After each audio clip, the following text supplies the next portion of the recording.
Here's a baby copperhead hanging on a snake hook.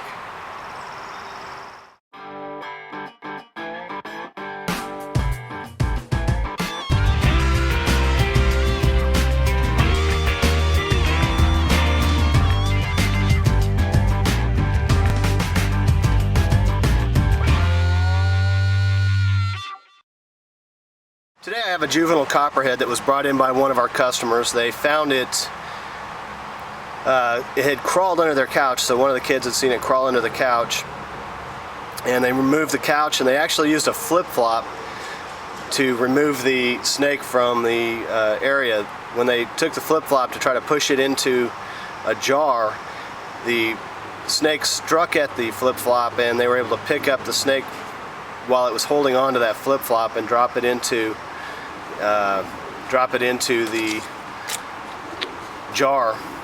And this little guy was really active a little bit ago. He's slowing down a little bit. I guess he's getting warm. But you can see right here the telltale sulfur tip tail. Now that tip, they'll actually hold on to that for about 3 years. As they get older, it'll fade and become less noticeable. The other thing you might want to notice about the copperhead is in this younger age, they're very gray in color compared to the more coppery, brownish tones or reddish tones that an adult copperhead has. A lot of times they'll be found in areas that are covered in a lot of leaf litter or vines. They also will be found in areas where there's water, so a creek bed or sometimes even near a lake.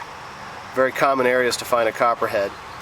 Now a lot of people ask me, how long is the gestation period? How many do they have in a litter? The gestation period is anywhere from 3 to 9 months, which is a pretty broad range. And they actually can have anywhere from 2 to 10 young per litter. The larger litters are going to be to larger snakes. So the larger the female that has the young, the larger the litter will be. One of the other things, their fangs can be anywhere from 1 millimeter to 7 millimeters in length. And the longer the snake, the longer the fangs. So even newborn copperheads like this one have a very toxic bite, and every bit as much toxic as an adult. The one thing is, though, they don't have the control over their bites that, say, an older snake has. So sometimes when they are just biting you to kind of warn you off and not any intention of actually killing you, they can actually inject much more venom than they would intend on normally. Older snakes will bite you as a warning, just injecting a little bit of venom into you, hoping that you'll take off, and saving the rest of their venom for actual prey. So sometimes they bite you without the intention of actually hurting you, but just warning you off. Copperheads are the snake with the most snake bites reported every year. So if you see copperheads, don't mess with them. If you don't see them, not much you can do other than get to the doctor as soon as you can. Just so you know, some of the things that can happen. You can have massive hemorrhaging.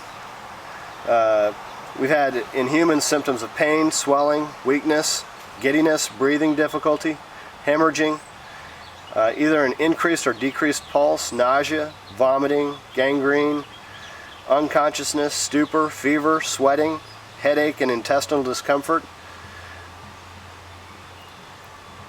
And like I said before, the copperhead is the snake that is reported the most snake bites every year. So if you have them in your area and you know that they're active, do what you can to get them out of there. Either use snake repellents or trap them and remove them from the area. This is definitely one snake you don't want hanging out.